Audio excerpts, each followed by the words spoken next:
Elle essuyait les touches d'un grand piano quand il lui ordonna de jouer, non pas comme une invitation, mais comme une humiliation. Isabelle Dubois, dans son uniforme impeccable, se retrouva au cœur d'un salon bondé de dirigeants influents et de politiciens astucieux, exploités comme un divertissement de luxe. Pourtant, l'instant où ses doigts effleurèrent les premières notes, un silence profond tomba sur la pièce. Ce qui était destiné à être une honte publique se transforma en une profonde rédemption. Et ce soir-là, une femme de chambre oubliée montra à l'élite ce que signifiait vraiment écouter avec son âme. Le grand piano se tenait majestueusement au centre de la pièce, un chef-d'œuvre intouchable. Isabelle était agenouillée à côté, polissant méticuleusement le sol de marbre, quand le son distinct des pas de M. Antoine Leclerc résonna alors qu'il descendait le grand escalier. Elle pouvait déchiffrer l'humeur de son employeur simplement au rythme de ses chaussures. Et ce jour-là, ses pas portaient un poids qu'elle avait appris à redouter depuis longtemps, une vanité frôlant la cruauté pure. Antoine s'arrêta devant le piano. Il observa Isabelle avec ce regard familier, celui qui la voyait comme un objet décoratif déplacé. « Vous jouez du piano, n'est-ce pas ?» demanda-t-il, sans même prendre la peine de croiser son regard. Elle hésita, puis offrit un hochement de tête presque imperceptible. « Excellent, nous organisons un dîner demain. Je veux que vous jouiez pour nos invités.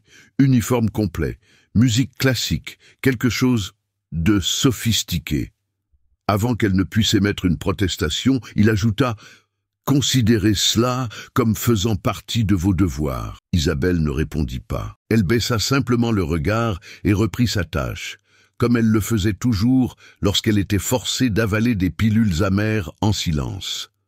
Dans les recoins cachés de cette opulente demeure, elle n'était qu'un élément du décor. Elle connaissait l'emploi du temps de chaque employé, le millésime de chaque vin de la cave et les préférences particulières de chaque invité. Pourtant, personne ne savait rien d'elle, et c'est précisément ainsi qu'elle préférait. Pour Isabelle, l'invisibilité était un bouclier, une forme de préservation de soi. À 19 ans, elle avait été l'une des étudiantes les plus prometteuses du Conservatoire national supérieur de musique et de danse de Paris. Elle jouait avec une passion fervente, une technique impeccable et une âme profonde. Ses professeurs disaient souvent qu'elle était née pour ça, et elle les croyait de tout son cœur. Mais lorsqu'un tragique accident de bus lui enleva ses parents, la forçant à abandonner ses études et à assumer seule toutes les responsabilités, sa vie se fractura irrévocablement. Elle vendit le piano familial pour régler les dettes, puis la maison, et finalement, elle avait l'impression de vendre un morceau d'elle-même chaque jour, acceptant tout travail qu'elle pouvait trouver. Jusqu'à ce qu'elle finisse là, à polir les fenêtres et les sols d'une maison où elle ne pourrait jamais espérer entrer en tant qu'invitée. Pendant 2 ans, en servant la famille Leclerc, elle évita le piano comme on fuirait un reflet hantant. Elle ne joua jamais une seule note, ne parla jamais de musique, et n'imagina jamais que quelqu'un là-bas connaissait son passé. Mais Antoine savait. Peut-être avait-il enquêté. Peut-être quelqu'un lui avait-il dit. Elle ne pouvait en être certaine. Tout ce qu'elle savait, c'était l'éclat cruel dans ses yeux ce jour-là. C'était comme s'il était sur le point de rouvrir une vieille blessure, juste pour confirmer qu'elle saignait encore. Ce soir-là, Isabelle monta les escaliers. Ses pas lourds, sa poitrine un maelstrom de tumulte. Dans la petite pièce arrière sans prétention où elle dormait, elle s'assit sur le bord de son lit, contemplant l'uniforme plié soigneusement sur la chaise. Elle s'imagina le porter, jouer devant une salle bondée, la sueur coulant dans son dos, les regards moqueurs, les rires étouffés au coin de leur bouche. Et puis, comme un éclair glaçant, une phrase transperça son esprit. « Considérez cela comme faisant partie de vos devoirs. » C'est alors que tout commença à se défaire. Son rêve avait éclos sur les genoux de son grand-père, dans un village oublié niché au milieu des montagnes du Jura. Il jouait de l'accordéon lors des fêtes paroissiales, mais insistait toujours sur le fait qu'Isabelle était destinée à quelque chose de plus grand. À 5 ans, elle pouvait déjà reproduire à l'oreille les mélodies qu'elle entendait à la vieille radio de la cuisine.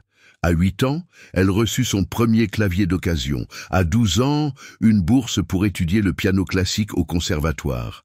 Là, elle découvrit un univers entièrement nouveau. Elle se lia d'amitié avec des musiciens de tout le pays, reçut des leçons de maîtres internationaux et se produisit sur des scènes qu'elle n'avait jamais rêvé de fouler. Le piano n'était pas seulement un instrument.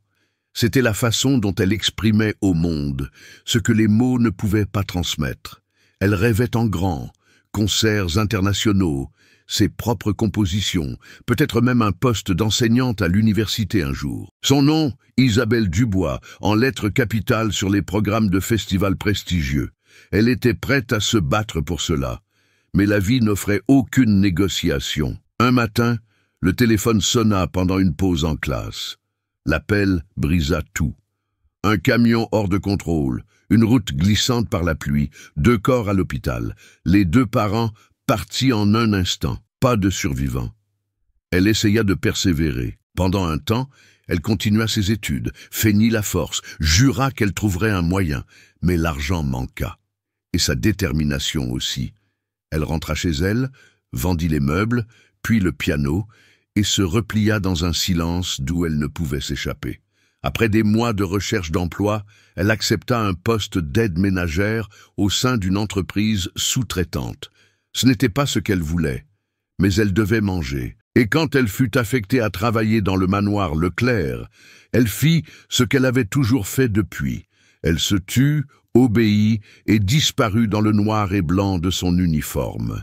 Jusqu'à ce jour. À présent, le passé qu'elle avait méticuleusement enfoui refaisait surface comme une exigence. Antoine voulait qu'elle joue, non par admiration, mais comme un numéro de cirque, un tour insolite pour amuser ses invités. Elle savait qu'elle serait exposée, savait qu'il se moquerait d'elle, qu'il la verrait comme une excentricité, pas comme une artiste. Et pire encore, elle risquait d'être si rouillée qu'elle ne pourrait même plus jouer. Malgré cela, elle croyait toujours qu'elle pouvait y arriver, qu'elle pouvait s'entraîner en secret, se rappeler les partitions, retrouver le contrôle. Après tout, elle avait déjà surmonté tant de choses. Peut-être était-il encore possible de maintenir sa dignité, et elle pensait toujours pouvoir tout arranger. La nuit suivante, le manoir bourdonnait de murmures, de parfums coûteux et de rires contenus. Le gala de charité, organisé par Antoine, réunissait une assemblée choisie d'entrepreneurs, de politiciens et de mondains, tous impeccables dans leur tenue de soirée, glissant parmi les arrangements floraux et les serveurs gantés de blanc. Isabelle gardait les yeux baissés tandis qu'elle circulait avec un plateau de verre. Elle savait comment se déplacer inaperçue. Elle était experte dans l'art de disparaître, mais cette nuit-là, chaque seconde qui passait la rapprochait de sa plus grande peur, le moment où elle serait propulsée sous les feux de la rampe et dans l'humiliation. Juste avant le dessert, Antoine se leva une flûte de champagne et frappa légèrement le bord avec sa bague en or. Le son coupa à travers la salle de bal. « Mesdames et messieurs », annonça-t-il avec un sourire mêlant charme et arrogance, « j'ai une surprise spéciale. L'une de mes employées possède un talent caché.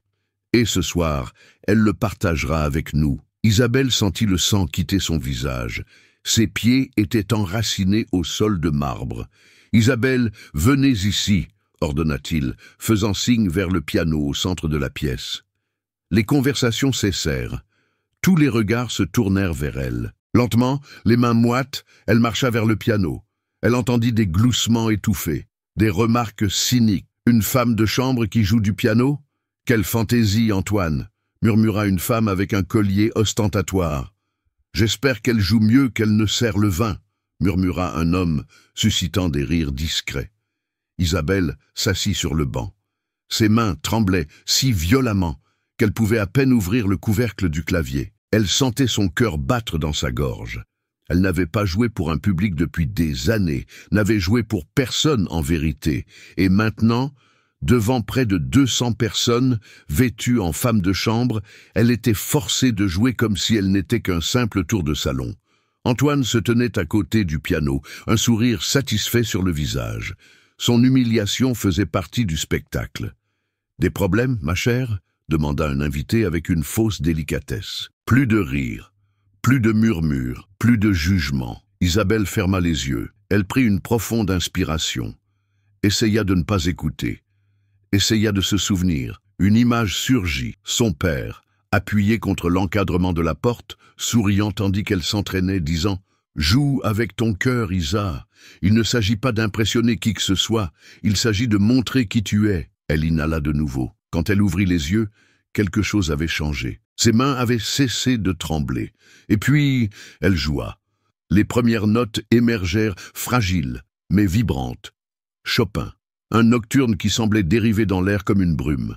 Et la salle de bal, jusque-là bruyante, fragmentée, plongea dans un silence absolu. La conversation cessa.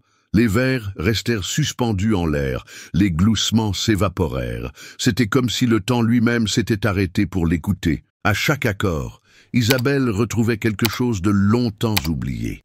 Confiance, fluidité, la beauté pure d'être de nouveau entière. Ses mains acquirent rythme, légèreté, courage. Ses doigts dansèrent sur les touches comme s'ils n'avaient jamais cessé. Et la pièce sembla rétrécir, se pliant autour de la musique. Madame Geneviève Rousseau, une critique musicale à la retraite et l'invitée d'honneur de l'événement, posa lentement son verre sur la table et se leva. Elle regarda intensément Isabelle, les yeux brillants. Elle s'approcha en silence, comme si elle était témoin de quelque chose de sacré. La musique continua. Isabelle ne vit personne d'autre, seulement les touches, la mélodie et une vieille douleur qui, pour la première fois, trouvait sa libération. Elle joua une deuxième pièce, quelque chose qu'elle avait composé elle-même des années auparavant, sans jamais la montrer à personne. Une chanson sur le désir, sur la perte, sur le fait de ne pas abandonner. Quand elle eut fini, personne ne bougea.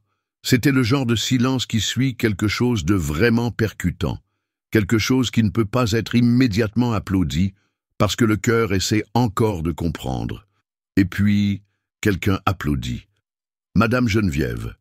Bientôt, d'autres se joignirent, et d'autres encore. En quelques secondes, le manoir éclata en applaudissements. Isabelle ouvrit les yeux, et elle vit. Des visages inondés de larmes, des gens debout, stupéfaits, émus. Elle, qui pendant 2 ans avait évolué invisiblement dans ces couloirs, était maintenant le point focal de toute une pièce. Mais pas en tant que femme de chambre, en tant qu'artiste. Et à cet instant, elle sut. Quelque chose en elle avait irrévocablement changé. Il n'y avait pas de retour en arrière possible. Après la représentation, Isabelle resta immobile, toujours assise sur le banc du piano, comme si son corps ne savait plus quoi faire maintenant que la musique avait cessé. La salle de bal applaudissait toujours, mais tout autour d'elle semblait lointain, comme un écho au ralenti. Elle ne se souvenait plus de la dernière fois qu'elle s'était sentie vivante. Antoine avait disparu, littéralement évaporé du salon après la dernière note. Mais Isabelle le remarqua à peine. Son attention était fixée sur les visages devant elle. Des visages auparavant indifférents, maintenant emplis de quelque chose qu'elle reconnaissait à peine. Le respect. Madame Geneviève Rousseau s'approcha lentement, avec l'attitude de quelqu'un qui venait d'assister à une révélation. Elle toucha doucement l'épaule d'Isabelle. « Vous n'êtes pas un talent ordinaire, ma chère. Ce que vous avez fait, c'est un don. C'est rare. » Isabelle essaya de sourire, mais ses yeux se remplirent de larmes. « Je n'ai pas joué depuis des années, » murmura-t-elle. « Et pourtant, vous avez joué comme si le piano vivait en vous. Dites-moi, où avez-vous étudié ? » ?»« Conservatoire de Paris. Mais je n'ai pas terminé.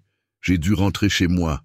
J'ai tout perdu. » Geneviève hocha la tête avec un mélange de tristesse et d'admiration. « Si vous voulez revenir, si vous le voulez vraiment, je peux vous aider. J'ai des contacts. Mais avant tout, vous devez décider.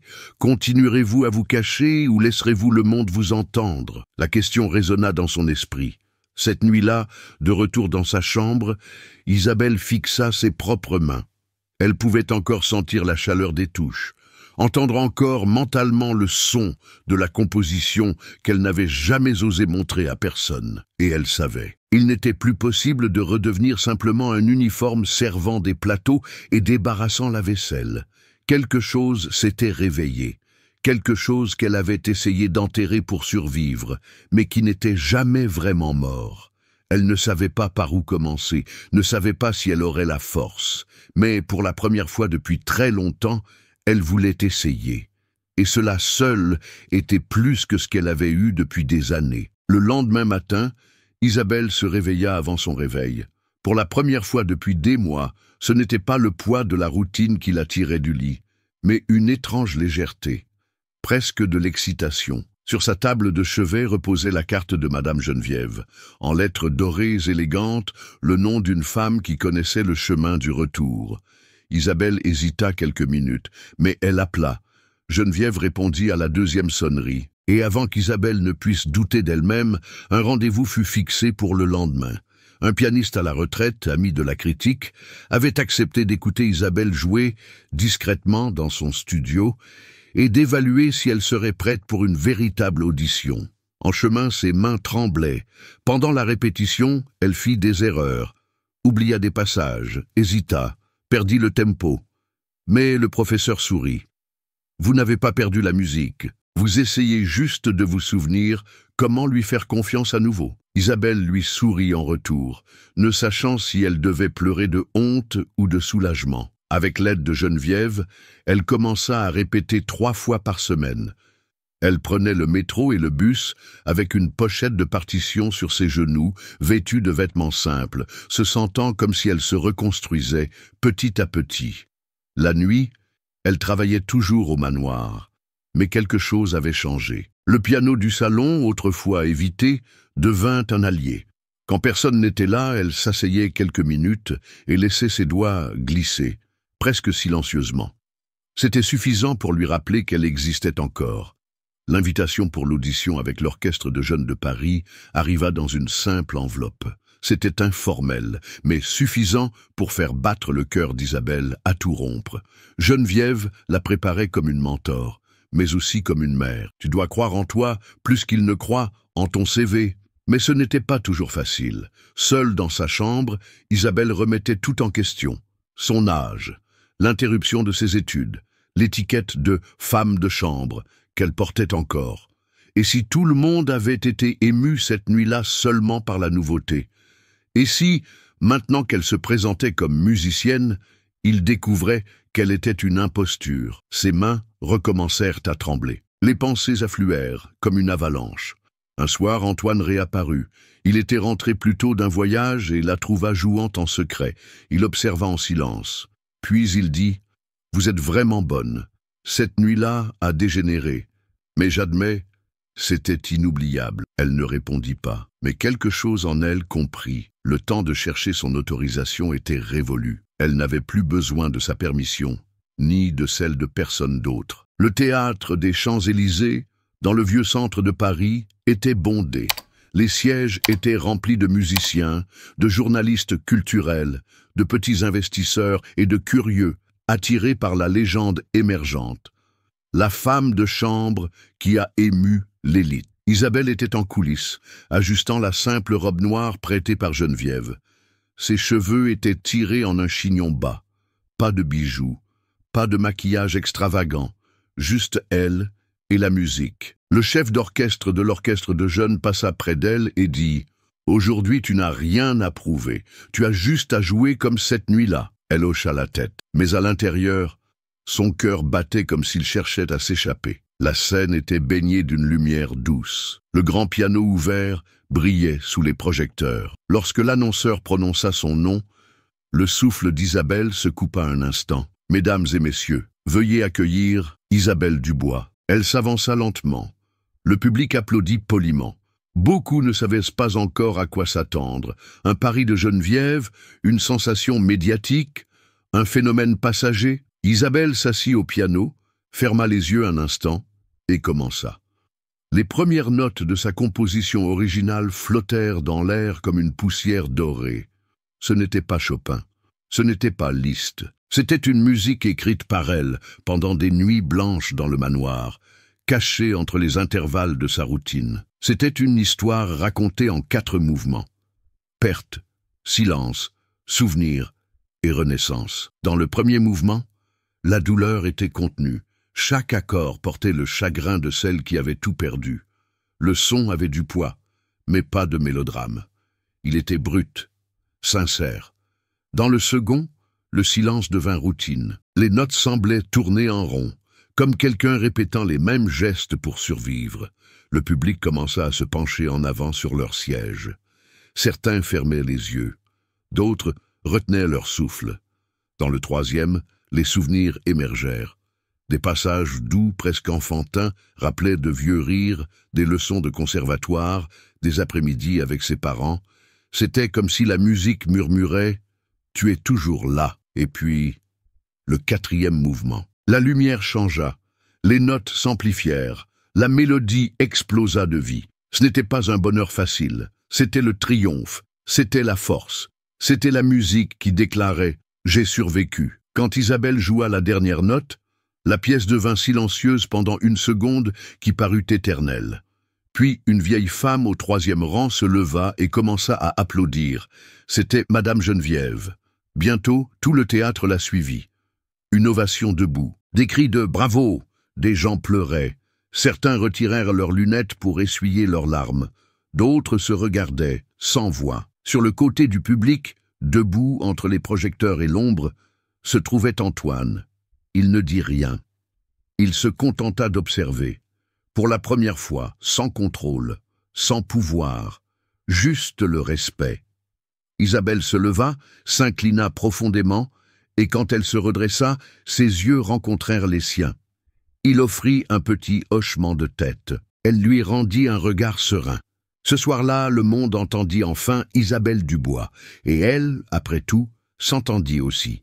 3 mois plus tard, la routine d'Isabelle était radicalement différente. Pourtant, le calme de l'aube restait son moment préféré. Dans son petit appartement loué à Montmartre, le mobilier était simple, mais la pièce maîtresse du salon était un piano droit, un cadeau d'un sponsor anonyme. Elle soupçonnait qui c'était, mais ne posa jamais la question. La musique emplissait désormais ses journées, répétitions, invitations à des concerts, interviews, et un emploi du temps qui s'épanouissait. Ce samedi après-midi, elle retournait dans un lieu où elle n'aurait jamais pensé remettre les pieds, le manoir Leclerc. Mais cette fois, par choix, Antoine l'avait invitée pour un récital intime, faisant partie d'un nouveau projet caritatif mettant en vedette des musiciens issus de communautés défavorisées. L'homme qu'il avait autrefois utilisé pour se divertir cherchait maintenant à offrir des scènes aux voix inaudibles. Isabelle faillit refuser. Mais quelque chose en elle aspirait à clore ce chapitre. Quand elle arriva, le piano était au même endroit. Mais tout semblait différent. La pièce avait des fenêtres ouvertes, une musique d'ambiance douce, des fleurs fraîches. Et Antoine semblait plus âgé, ou peut-être juste moins arrogant. « Vous êtes venu ?» dit-il. « Oui. » Il désigna le piano. « Puis-je vous montrer quelque chose ?» Isabelle hocha la tête. Antoine s'assit, prit une profonde inspiration et joua les premières notes de Clair de lune de Debussy. Ce n'était pas parfait, mais c'était honnête. Chaque note portait l'effort, l'intention et le regret. Quand il eut fini, il la regarda comme s'il cherchait la permission de continuer. « Je prends des leçons avec un professeur de l'école municipale. Depuis cette nuit-là, je voulais vous remercier. » Elle sourit, s'assit à côté de lui sur le banc du piano. « Voulez-vous jouer un duo ?» Les yeux d'Antoine s'écarquillèrent. « Sérieusement ? Pourquoi pas ?» Et là, dans cette salle de bal qui résonnait jadis d'humiliation, 2 mondes disparates trouvèrent une mélodie partagée. Elle menait avec légèreté. Il tentait de suivre, trébuchait, riait. Ce n'était pas un concert. Ce n'était pas un spectacle. C'était juste de la musique. Et la paix. Dehors, le soleil se couchait sur Paris. La lumière entrait par les larges fenêtres, dorant tout ce qu'elle touchait. Et dans cette salle, ce qui fut autrefois douleur résonnait maintenant comme une guérison. Ce qu'Isabelle apprit n'était pas seulement sur la musique, c'était sur la voix. Pendant des années, elle crut que le talent n'importait que lorsqu'il était reconnu par quelqu'un d'important, que sa douleur devait être cachée, que pour survivre, il valait mieux rester silencieuse. Mais la musique, sa musique, ne l'oublia jamais. La plus grande leçon vint le jour où elle cessa de jouer pour plaire, pour prouver quelque chose, pour être acceptée. et commença à jouer parce qu'elle avait besoin de se souvenir qui elle était. Son talent n'avait pas disparu, il était simplement en sommeil, et quand il se réveilla, il apporta avec lui tout ce qu'elle avait perdu, force, dignité, but. Aujourd'hui, Isabelle se produit sur des scènes de plus en plus grandes. Mais elle porte toujours en elle le souvenir de ce premier retour, une pièce pleine d'étrangers, un uniforme serré et le son tremblant des premières notes qui déclarèrent au monde « Je suis toujours là ». Elle comprit que parfois, la vie nous arrache tout, sauf ce que personne ne peut nous enlever, qui nous sommes, au plus profond. Et si cette histoire parle d'Isabelle, elle pourrait aussi parler de vous. Combien de talents sont cachés par la honte? Combien de rêves ont été mis de côté par la peur? Combien de fois avez-vous cru qu'il était trop tard pour recommencer? Peut-être qu'aujourd'hui est votre jour pour dépoussiérer ce qui vous fait vibrer à l'intérieur. Peut-être que tout ce qui manque est le courage de faire le premier pas. Si cette histoire vous a ému de quelque manière que ce soit, laissez un pouce bleu ici. C'est ainsi que je sais que cela vaut la peine de continuer à apporter des histoires comme celle-ci. Et dites-moi en commentaire, de quelle ville regardez-vous? Je les lis tous attentivement et je réponds quand je peux. Parce que chaque message me montre qu'il y a quelqu'un de l'autre côté qui ressent la même chose. Si vous croyez au pouvoir des histoires vraies, abonnez-vous à la chaîne. Nous ne faisons que commencer. Et chaque abonnement est un pas de plus dans ce voyage. Ne partez pas encore. Choisissez l'une des histoires que j'ai laissées à l'écran pour vous.